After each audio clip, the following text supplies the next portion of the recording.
Yo, what's up guys? So, ito na nga ang nangyari noon. Bali, nagkita kami ng kapatid ko dito sa aking accommodation at ayan, papunta kami ng Sydney para, alam niyo na, mag-enjoy, mag-picture-picture doon sa Opera House at doon sa bridge. So, ito na yung freeway. So, maganda rito kasi pumapalo ng 110 kph ang aming takbo. Ayan, 110. So, ayan. Dito ka lang sa lane na to para lagi kang safe. Ayan, no?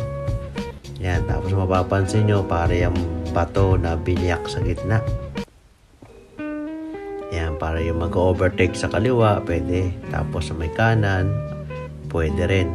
Kumbaga, sa kanan yan, overtaking lane siya. Ayan. Mahaba yan. Ang haba niyan. Mahigit 2 oras kami nagbiyahe. Mula sa accommodation ko hanggang doon sa Sydney. Ayan, 105. Tapos ayan na naman, ang dami namin napansin ng mga bato. Ayan o, bato na parang biniyak. Hinati sa gitna eh. Ayan. Tapos ito na yung isa sa pinakamahabang tunnel na pinasok namin. Pumapalo ka ng 180 kilometers dyan. Tapos syempre binidyoan ko yan ng walang cut. Umabot siya ng mga 7 minutes. Tapos 80 kilometers per hour. Ang haba yan, grabe. So, ayan. Dito sa Sydney, pag nag-drive ka, talagang ma-enjoy mo yung pagda-drive kasi walang traffic. Except lang kapag nandun ka sa may CBD na. Yan, meron ng traffic talaga. Especially pag hapon. So ito, malapit na kami sa Sydney nito. Ayan na. Yung pinaka-sentro. Ayan.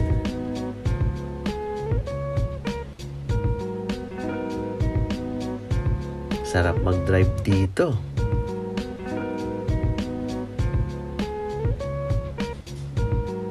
Pag nandiyan ka sa harap ng sasakyan, ang ganda yan tignan.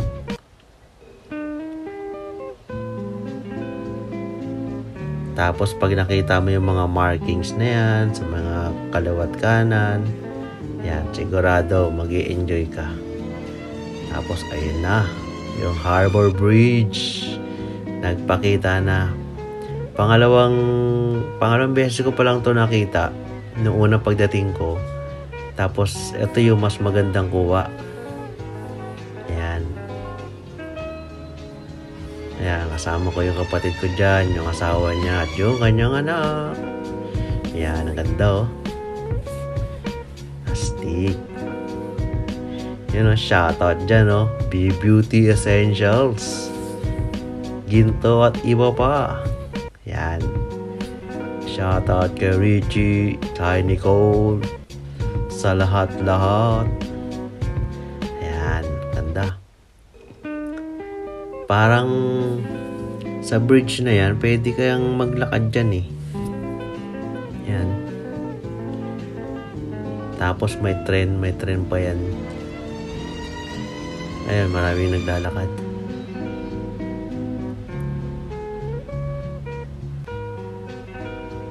Ang ganda. Maganda. So dito, dapat lagi ka lang nasa left lane. Kasi left lane talaga ang kanilang driving.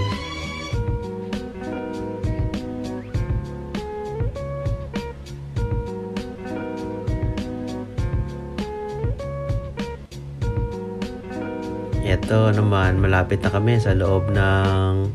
Actually, nasa loob na kami ng CBD. Pag dito, medyo mabagal na lang ang takbo. Tapos ang ganda niya pag nakita mo yung mga building niya, ang lalaki. para ka na rin nasa loob ng Bonifacio Global o kaya nasa Ayala. Yan, parking. Pag may mga parking yan. Tapos meron din dong Novo Hotel. Yan. Tapos dyan, dahan-dahan lang eto na yung first time kong makakita ng tram. Nalayo yan, pero ang ganda. First time kong makita ng tram. Tawag nila dito tram, sa atin tren. Yan. Paikot-ikot lang yan dyan sa Sydney. Parang dire-diretso lang. Tapos babalik na naman.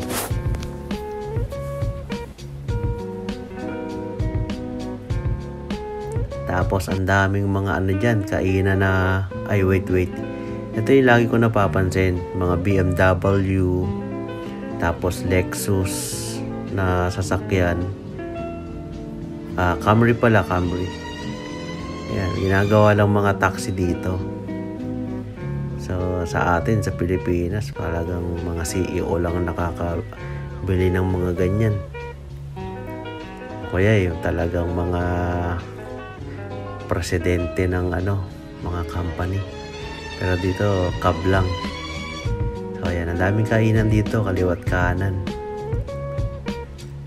Ayan, tapos may Coles. Ayan, daming mga kainan dito ng mga Korean restaurant. Ayun yung tram. Nagpakita na naman. Yun. So, sa next video natin, kapag meron na tayong gimbal, ayan, pakita natin yung loob ng tram. Diyan kami nagstay sa Meriton Suite. Ayan. So, mostly yung mga shoulder lane na yan, pwede ka dyan mag-park. Tapos, ang maganda dyan sa Sydney, talagang meron silang priority lane para sa mga bike. Ang luwag pati nun. So, safe na safe ka dito sa Sydney. Yan, yung sa may kanan na yan, yung kalsada na yan, ayan, bike lane yan. Bike lane, yan. Tapos, syempre, nandito na kami sa room 55 floor yan eh. 55th. Nabubula na ako. Ayan, basta 55 yan floor. 55 floor or 55th. Ayan, taas.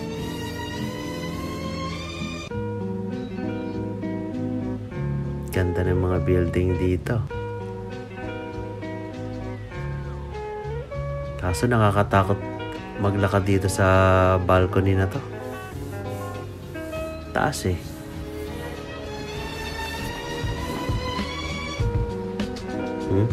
Mga tao halos di mo na makita. Tapos timpla tayo ng one shot. Talagang puro siya. So isalpak mo lang yung bala na yon. Ayan, tapos press mo na. Okay na yan. Okay na yan. One shot yan, one shot. Pag masyadong konti, kasi nga one shot, pwede mo isalang uli yung bala na yon para maglagay siya ng additional na kape, pero hindi na nga puro.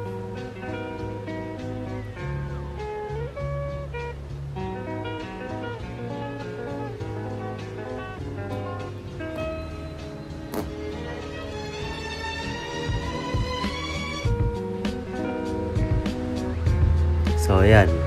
Dati dyan, may mga iba-ibang klaseng tea. May sugar. Coffee mate.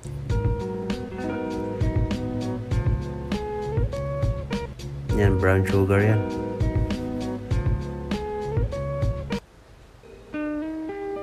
Ganyan lang karami yung one shot. Tapos Buran mo na lang yan ng asukal. Goods na yan.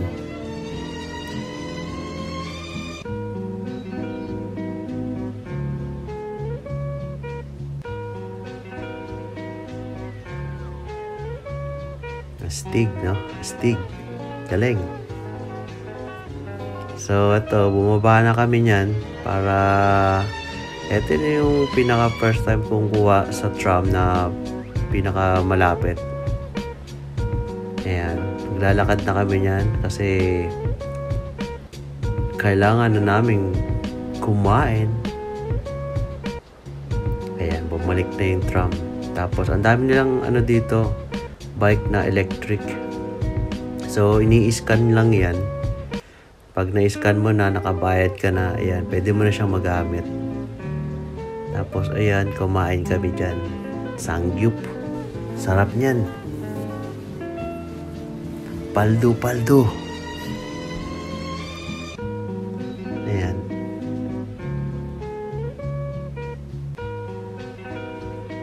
Sarap. Grabe. Talagang nabusog ako dyan. Tapos, yan lang yung kanin ko.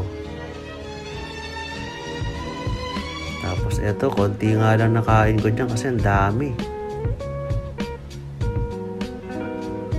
Sobrang sarap niyan. Thanks sa ating manager. Sa ating dalawang sponsor. Ayan, ang hipon, hindi ako kumain ng hipon kasi matrabaho yan. Maanghang yan ng konti. Ayan. Tapos dyan, hindi ko alam kung ano yung umuusok na yan, pero grabe.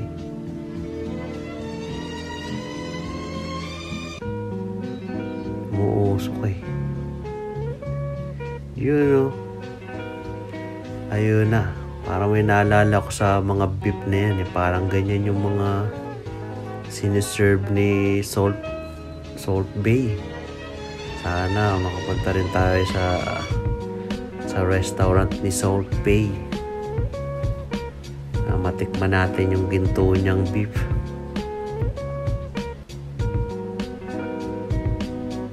Ayan, halos marami rin kaming nakain. Marami rin natira. Sobrang dami kasi.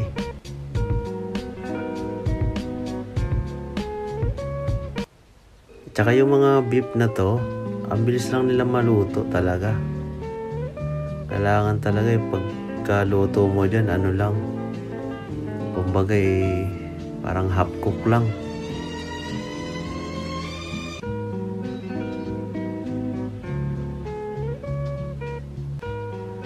Yan, madami.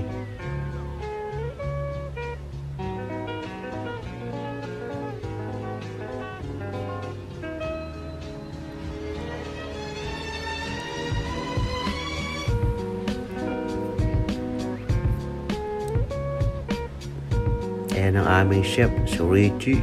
Tapos mayroon pang manok. Sarap ng manok. Ngayon, silipin natin yung kwarto ko. Ayan. Ayan ang ating kwarto. Tapos sa likod ng kwarto ko, mayroon yung CR. Kahit ganyang kwarto lang, pwede na ako dyan.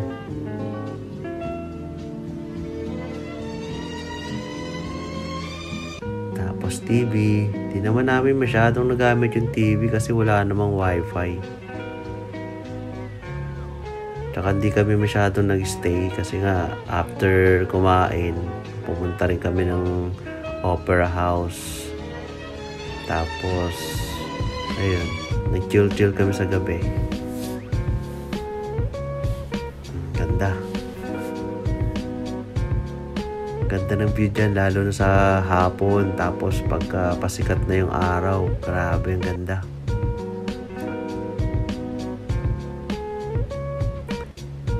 Puro portrait lang itong kuha ko Kasi wala naman talaga sa intention ko mag-vlog Saka na tayo mag-vlog ng dire-diretso kapag nakabili na tayo ng gimbal. Yan ang target natin next year. So ayan, hapon na, kape-kape muna tayo.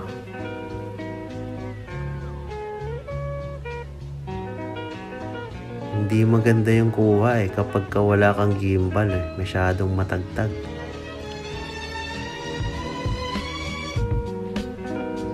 Yan, eto na. Biyahe na kami yan. Papunta na kaming Opera House. Sa Opera House, kitang-kita mo na dun yung Harbor Bridge. Ang ganda.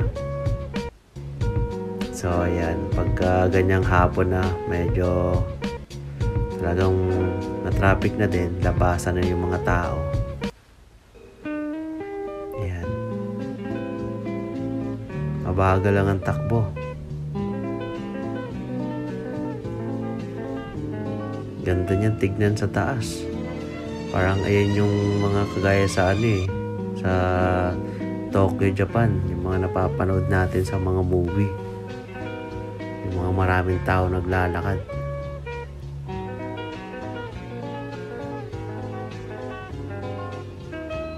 Dito, ganda. Visible yung mga markings dapat maingat ka lang dyan. Tapos sa kanan may parking, tapos naka-go na. Ayan, di ko alam kung ano yung monumento na yan, pero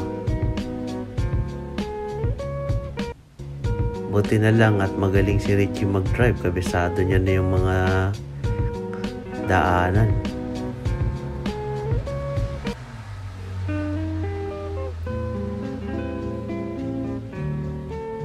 Fast lane lang yung sa kaliwa. So siguro bawal kang pumasok dyan. Ayan. Pagtingin sa bandang kanan, ayun na. Ayan na yung Opera House. Tapos parking, kitang-kita. Tapos mapapansin nyo ang rotonda rito. Maliit lang. Hindi kagaya sa Welcome Rotonda na talagang malaki, malawak. Tapos yung isa pang rotonda sa atin sa MOA, ang lalawak. Dito lang, maliit lang. Yan, tapos sa ilalim niyan, diyan ka magpa-park. Tapos pag akyat mo, akyat ka lang ng elevator. Tapos ayan na yung bubungad sa'yo paglabas mo dyan. Yung mga ilaw-ilaw na yan, pwede ka nang pumesto dyan. Pwede ka nang magpa-picture-picture dyan, mag-video. Ayan. Yan ang pangarap ko, makarating ng Australia at makapagpa-picture dyan at makapagpalit ng profile. Yan, no? Successful tayo ngayon, 2025.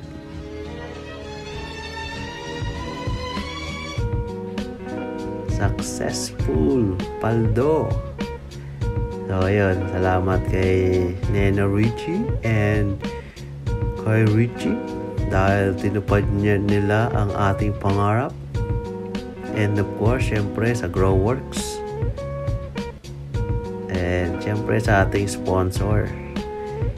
Hindi ko na binabanggit yung pangalan ng ating sponsor, syempre. Medyo kailangan discreet lang tayo. So, doon kami sa 55th floor. Ayan. Tapos, ayan, mapapansin nyo yung mga, bago ko tumawid, may pipindutin ka dyan. Tapos dito, maraming mga, ayan, mga, kahit naka-stop, may mga tumatawid. Kasi wala namang dumadaan nasasakyan. Kaya tumatawid sila. Kaya pati kami, napadamay na rin. Tawid na rin kami.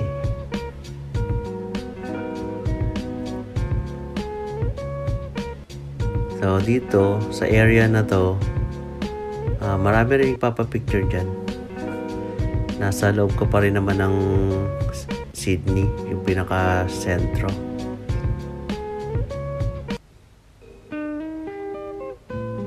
Haba nito 25 minutes. So dito, pag nasa loob ka na ng Sydney, hindi ka maboboring dyan.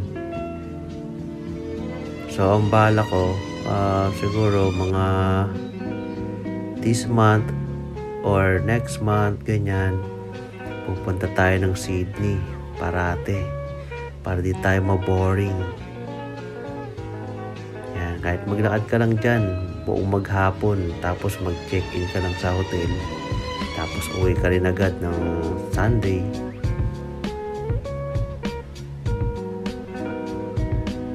Ayan. Ito na yung di ko alam kung anong tawag sa building na to eh. Basta Central Station yan eh. Queen Mary yata. Central Station. Ganyan. Sa building na yan, dyan din kami kumain ng namin, almusal. Yan, ganda niyan sa loob. Daming mga mabibili dyan ng mga damit. Ayan. Meron din dyan ako mga nakitang mga pulubi, pero grabe yung forma nila, talo pa ako eh. Talagang mga naka-winter jacket, as in hindi mo mapagkakabalang pulubi. Pero ang nakalagay dun sa mga nila, karton, may pay ID sila. Ganun. Dito maglakad-lakad ka lang dyan, kaliwat kanan may pagkain. So ito ay siguro mga around 1 PM na yan.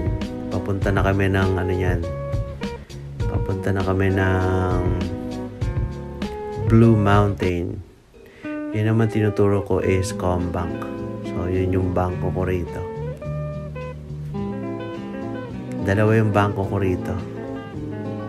Ayun, may ICC din sa Sydney. So maganda na yung meron kang maraming bank account.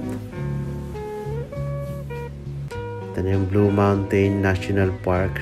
Narating din namin after 2 hours from Sydney. Kaso nakakatakot bumaba eh. Napaka-rough road. Kaya ang ginawa namin dyan, umikot na lang kami. Tapos kumain kami sa Mama Lor. Yung Mama Lor, mga lutong Pinoy yun. Lutong Pinoy. So meron din sa Melbourne, meron din sa Sydney, tapos dyan sa Hilltop. Yan, kumain kami dun.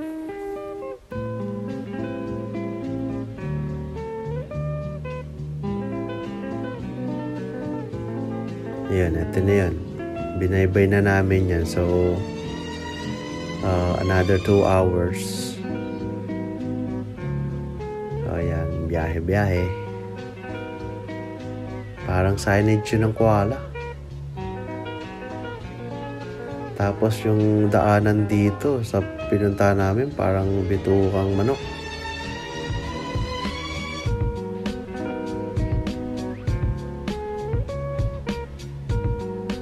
Ganda, sarap mag-drive dito. Tapos yung mga view, ganda.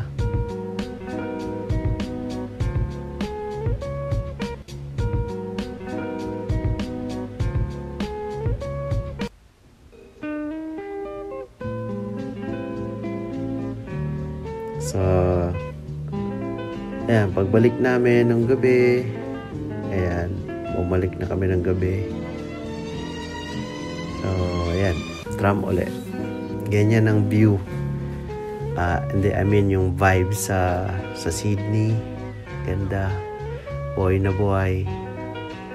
Ang nightlife. Tapos, eto, madadaanan nyo rin tong Anzac Bridge. Ganda. Ganda niya na ganda.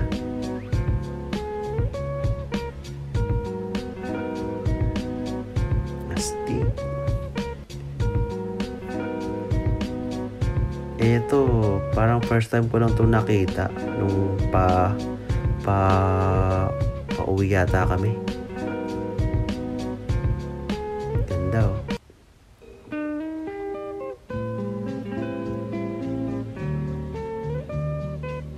Anzac Bridge.